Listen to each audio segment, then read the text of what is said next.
correia de um cilindro.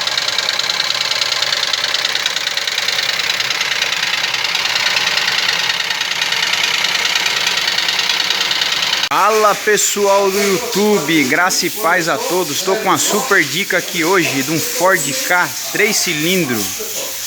Ford Ka aí, ó, dos novos 3 cilindros.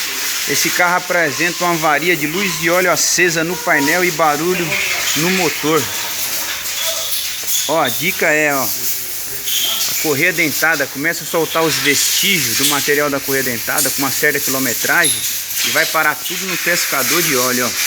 Não sei se dá pra ver aqui o pescador de óleo. Ó, tudo entupido, ó. Então qual é a solução do problema aqui, ó? A solução do problema é limpar o pescador da bomba de óleo, substituir a correia dentada e o esticador e a correia da bomba de óleo. Essa é a super dica de hoje. Um forte abraço a todos.